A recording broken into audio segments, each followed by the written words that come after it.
يا مساء الفل والجمال على كل الهوانم اللي منوريني.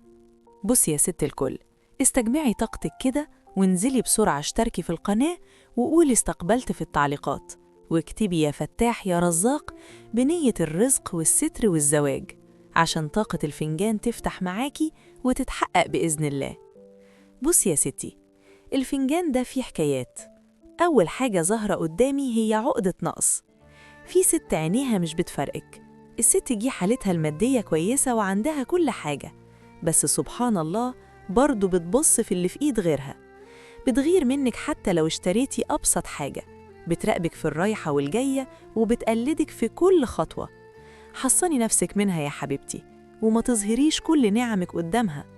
شايفة كمان وجع كان تعبك اليومين اللي فاتوا، حاجة كده في المعدة أو السنان، ربنا هيمسح عليكي بالشفا وهتخفي خالص إن شاء الله. بس برضو روحي للدكتور وتطمني قلبك، الصحة أهم من أي حاجة. استبشري خير يا غالية، في رزق واسع جدا داخل عليكي، رزق حلال هيغير حالك وهيفك كربك.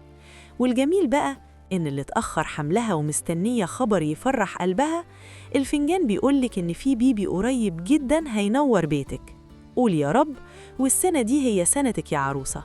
في أكتر من باب هيتفتح، في حد جاي من السوشيال ميديا، وحد تاني جاي صالونات عن طريق الأهل. ما تقفليش الباب وقولي لأ من الأول، ادي لنفسك فرصة للقبول. بس عارفة، في شخص قدري كده، ده بقى اللي هيكون فيه النصيب الأكبر. مقابلة بالصدفة لا على البال ولا على الخاطر هتشقلب كيانك. وفي سكة سفر بعيدة شوية شايفة فيها خير وفير، وعتبة بيت جديدة هتدخليها بالرجل اليمين.